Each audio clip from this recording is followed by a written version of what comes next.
Welcome to Your Worthy Career, a podcast with me, Melissa Lawrence. I'm a career and life coach with all the corporate cred in talent development and organizational psychology, and I help women like you get extraordinary results by being more you, not less. I won't just help you have a career experience worthy of you, but I will help you build your self-worth to shift what you think is possible and take the action that will create the career you've always wanted. Whether it's more meaningful work you're passionate about, making more money, getting to your next level, or being more effective as a leader, we are shattering the glass ceiling here, the one that exists for women at work and the one we put on ourselves with our doubt and inner critic. Each week, you will get practical teachings grounded in neuroscience and effective career development strategies. You'll experience deep mindset shifts and the perfect amount of woo so you can run your career with ease rather than your career running you. You were born for more, and I'm going to help you get there, with maybe a few dance parties along the way. Your up-level begins now.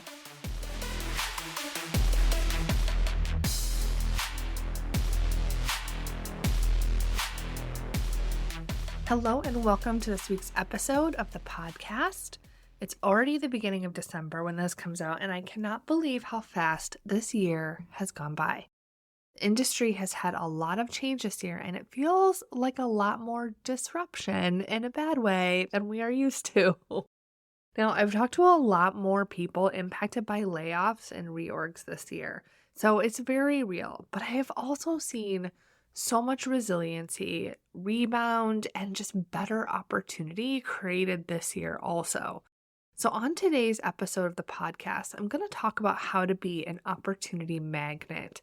Now, this can be for a new job, tapping into that hidden job market, or just being identified as the person for the next opportunity or high visibility project at work.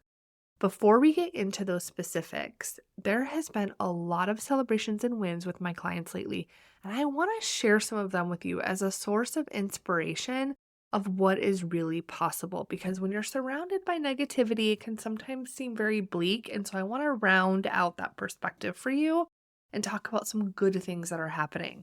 So first, I want to celebrate two members of my coaching group Beyond the Ceiling. So this is my program for women in Pharma Biotech who want to upgrade their career.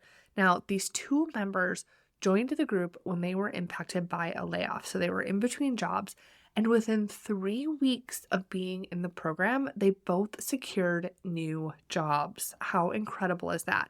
Now, it takes a lot of courage when you're in that situation of being impacted by a layoff to double down on yourself and decide that you're worth the support that you desire, or that you can still work with the coach you want to work with.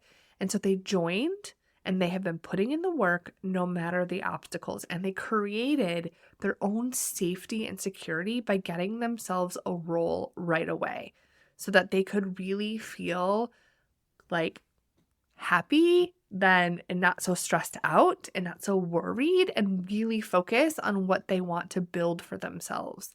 So one of the members had a message, and she wanted me to share this. She said, "Joining the group with you and the others has really opened my eyes. It truly has been a shift from doing what other people think I can do over to I am worthy and what do I really want more of," which is super empowering. So she has already tackled improving her work-life balance, having more time for her family, boundaries at work, and starting to create her career protocol, which is going to tell her exactly what she wants long-term and how to get it. So this is just the beginning for these ladies, and I am so happy for them that I get to facilitate their career development journey. It is just so humbling and honoring. I just love helping women in the industry see what's really possible and live a life that they want, which is also part of your career, right? If you're not happy in your career, if you're working all the time, if you're not doing what you love, if you don't have time for the things you really enjoy, like that impacts every part of your life. It impacts all of your relationships. And so it's just so, I don't know. Can't even put into words. I get like kind of choked up and a loss for words when I sometimes talk about the work that I do, because it's just so, I just respect the women I work with so much. Everyone I work with is so talented, and I get to help them get to that next level for themselves. And there's a ripple effect to that, to everyone that they know, and it changes their life forever. And top of getting everything they want for their career. So it's just amazing. I'm just so happy for them. They did that for themselves in just the first few weeks. So I want you to take this as evidence that if you're feeling like opportunities are limited or that you'll never get where you want to go, or that you can't get into the job, you can't get the promotion, that you can 100% get those things and carve out your own unique path as a woman in pharma or biotech. Now, I'm going to tell you one more story. So another client of mine, she's a one-on-one client, Jen. She had some clarity on what she wanted, but she was getting rejected at work. So her leadership team said that she was great and she was a high performer, but they wouldn't make the changes to her role that she wanted. They wouldn't move her into a new role. She wasn't able to get any sort of advancement. So after hearing no from her boss, from her leadership team, she did all the right things, mind you. She went to HR, she did a pitch, she put together slides. They said no. At that point, we started working together because something had to give, and she really wanted to have time for her to focus on her own growth and development. She wanted a private space to work through some of her issues and concerns, and she also wanted to advance her career. So let me tell you a little bit more. So Jen is an associate director for a large pharma company, and she has decades of experience in the industry. So she's not junior to her career at all. And she's someone that gets things done. And when she reached out to me, like I said, she had identified the type of work that she wanted to do. She had done some of that exploration on her own, and she had even pursued additional education and credentials. So she had padded her resume with all the right things to demonstrate her qualifications in the area she wanted to work. And she worked on high visibility projects, and she demonstrated her skills and effectiveness. So she started building a portfolio to show what she could do outside of the scope of what she had been doing for so many years. And she had participated in her company's leadership development program for women also, which should also give you that competitive advantage, right? Because when companies have programs for women leaders and you go through those, then you're kind of tagged as someone that is future potential, someone that they want to promote, because it's also good for the metrics for the company to send people through their program and then promote them, right? So she had done all of the right things. And like I said, she had created a presentation, she had pitched her leadership. And so she felt like she did everything that she was supposed to, everything that she was taught to do, and she was told no. And she tried again, and she was told no. And she found allies in her senior leadership team, but she was told no, not now. And so she reached out to me for coaching, but she was concerned about the investment. And because she thought she did everything she could, she wondered if she would be able to get different results, or if she would be able to dedicate the time to do the work that would create the results that she wanted. So she ended up hiring me, even though she wasn't 100% sure what would happen.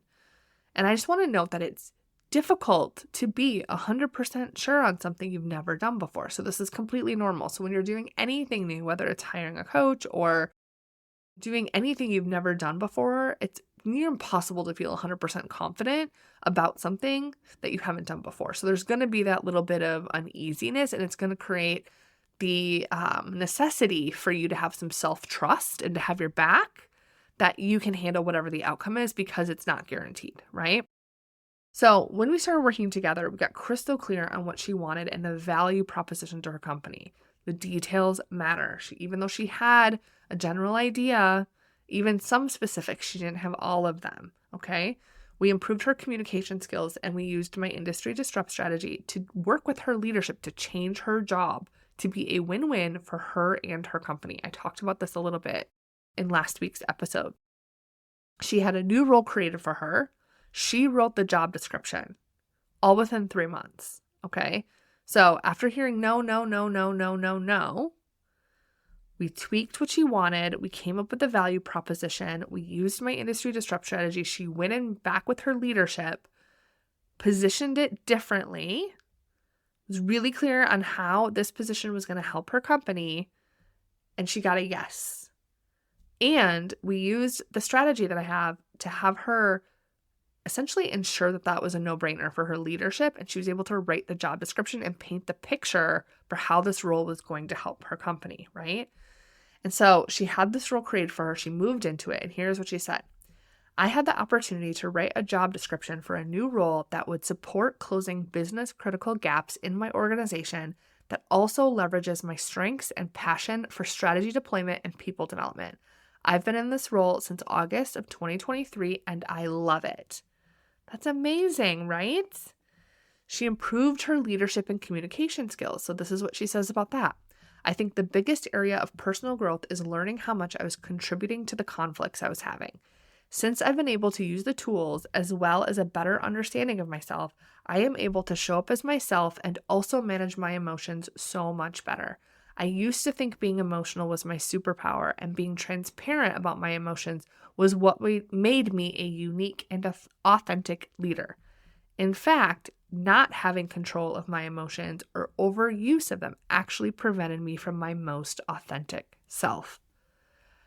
That insight and awareness blew my mind. I was with her every step of the way. I facilitated this journey for her. But when she sent this to me, I was like, the awareness she has to write this in this way is just incredible and demonstrates the amount of growth that she had, both internally in how she feels, but also externally in the achievements that she was able to create for herself.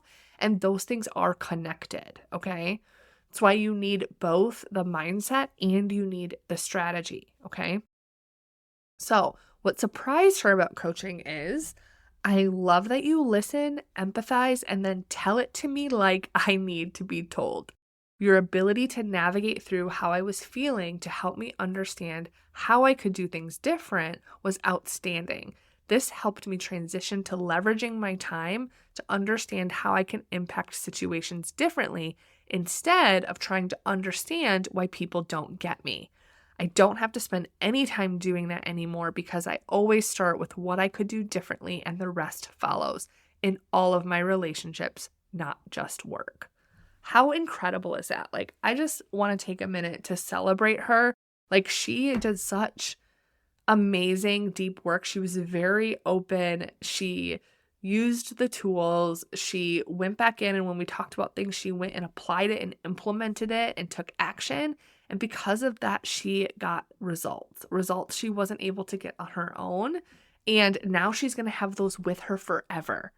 Just think of the impact of her not only being a better leader, being more authentic, being a more effective communicator, but also being in the job she loves. She was able to pivot to a completely different realm of work than she had been doing for several years, right? She was able to demonstrate that. And now she's going to be able to just grow her career from there in the industry field that she wants to be in. And she's going to be able to build her expertise there. And that is just going to change the entire trajectory of her career. So I am so, so happy for her.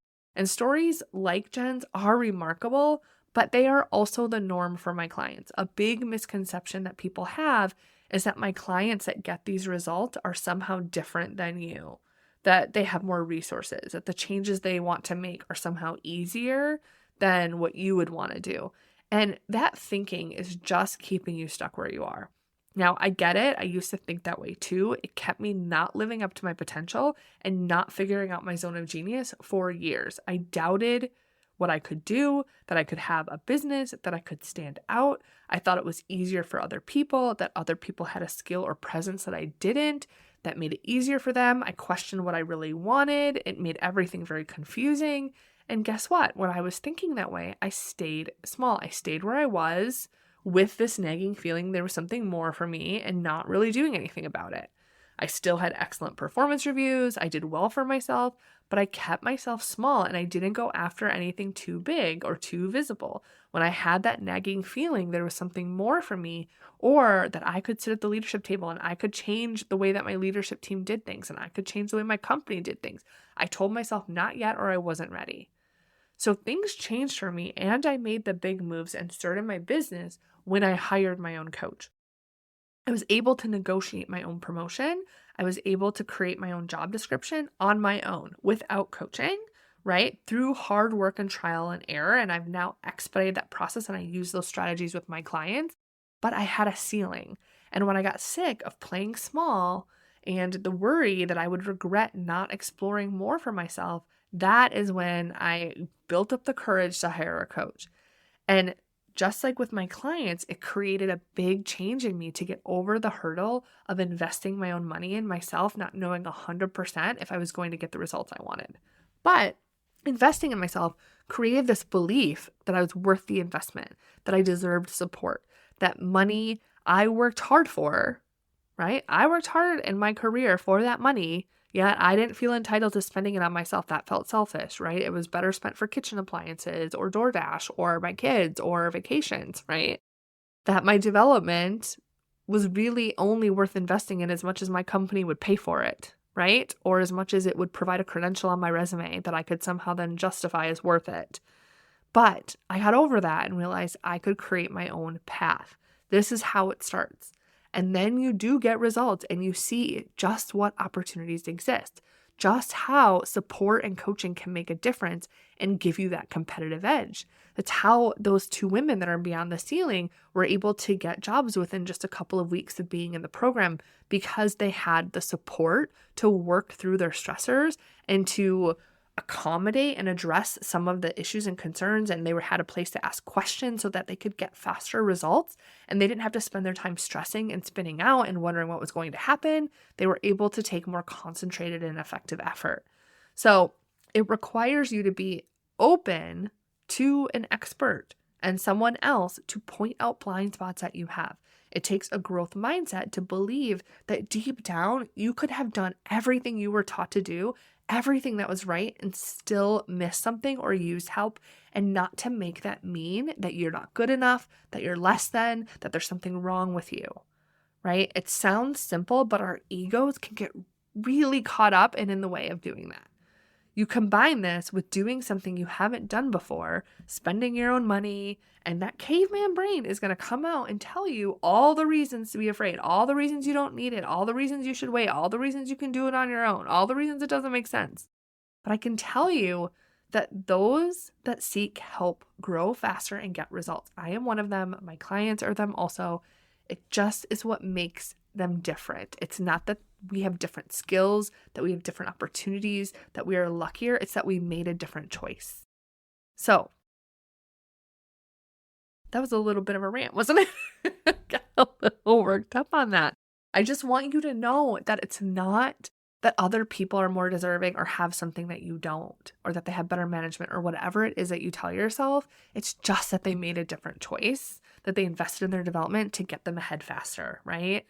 It's like that, what is it? It's like there's a visual, and I think comes from like lean, maybe like process improvement, but it's these Legos, and it's these people that are like pulling something that is square, like it's supposed to be wheels, but they're square. So like it's harder work to like get squares to turn over than a circle, right? And there's someone standing on the side being like, look, I have this circle, which is like this perfect wheel that would make things easier. And the people that are like pulling the square wheels are like, no, I'm too busy. I don't have time. No, I'm too busy, right? Like they're not stopping and really looking at what's available to them and looking at something that's right there waving in their face as help that they could have to get where they want to go faster. They're too busy, like focused on the wrong things, right? So it's kind of like that visual if you've ever seen that before. So it's totally okay if investing is not an option for you right now or something that you're interested in. That's not like the entire point of what I'm saying. But if you are and you are able, then this message is for you. It's a reminder not to play small and reject yourself from the opportunities that are available to you. But let's talk about how to be an opportunity magnet, because getting coaching, having that support, definitely helpful. Obviously, I definitely recommend it. But this episode is about helping you become an opportunity magnet, and coaching isn't the only way to do that. It definitely helps, right? Because you get more opportunities, you're able to overcome your blind spots, you take action more quickly, you know what action to take, and you stop wasting your time on things like tinkering with your resume. Definitely creates more opportunities more quickly. But there's also other things you can do that are completely free to you that are going to give you more exposure and allow more opportunities to come to you. So being an opportunity magnet is something that I teach my clients. So I'm going to share with you a little bit about that today. So there's figuring out exactly what you want. And like I said, the details do matter. You need your unique career protocol that tells you exactly what you want and the answers to all of your questions so you know what direction to take. Then there is your skill to make your career protocol happen, which could be building your self-confidence, improving your communication skills, managing up, your interview skills, right? Anything that is a gap between what you want and where you are right now. Then there is the strategy, which I call the industry disrupt strategy, because generic advice doesn't work for you. As a woman in pharma biotech, especially right now with the turbulent changes that have occurred, you need to stand out and position yourself differently. We need to disrupt the industry norms and get you what you want. If you listen to last week's episode around the current state of the workplace for women, especially women of color, you know you need something different. So we work on these things in depth and beyond the ceiling, my group coaching program for women in pharma biotech to have the career that they want, earning more and working less. But there are things you can do that make you more visible and desirable, that make you stand out from the competition and have more opportunities coming to you. Opportunities could be job offers or exciting projects. So I want you to think about what would make you an opportunity magnet. Doing a good job and hard work doesn't count, so you can't include that. Those are a given. And those things don't get you a promotion or a new job. So I know, but they don't. So what could you do? Think of what makes people visible. One thing is your relationships. Think about who knows you and who knows what you do. If you go back to the episode with John Mason, who's a talent leader at Takeda, he shared an activity that you can do to map out who is most important for you to know based on where you are and what you want in your career, the direction you want to go in. So first, you want to go back and you could complete that exercise and then ask yourself, do those people, those key stakeholders and those key relationships that are going to help you get where you want to go, do they know you and what you do? Do they see the value that you bring? Do they know what problems you solve? If not, how can you be more visible to them? And then secondly, another thing is to think about how you demonstrate your expertise to the industry or to your department or to your site. Are you posting on LinkedIn and sharing your thoughts about recent articles or current trends? Are you being published? Are you presenting at conferences or within your company? Are you building relationships outside of your immediate group and company? How do people in the industry know who you are and what you do? The more people that know who you are and what you do, the more opportunities you will have. So the first thing to think about is, who is it important to know? And then, do you have a presence in your company or in the industry of people who know you and what you do, the problems you solve? You're increasing your relationships of people who know you and what you do. And then brainstorm how you can demonstrate your expertise in your area, the one you're in or the one you want to be in. How can you show that you can solve a problem that you want to solve? So those are two simple things you can do right now to increase your opportunities, to be visible to the right people, demonstrate your expertise. When you're working on being an opportunity magnet, in the background of knowing what you want, using a solid industry strategy, and filling any gaps you have for the opportunity that you want, you will get huge results. You will not only enjoy work better and build your confidence in your expertise, but you will be seen as a sought-after thought leader, and people will be begging to work with you, even over other people who have more qualifications on their resume. So give it a try. Figure out, who do you need to be visible to, and how can you demonstrate your expertise? Let me know how it goes, and have an amazing week. Hey there, if you're ready to be in a role you love, I want to invite you to join Beyond the Ceiling, where you're going to stop feeling stuck, know your best career move, get in a role you love where you can have the impact you want to while feeling more confident and earning more with my proven process. Head over to yourworthycareer.com/beyond to get all of the details.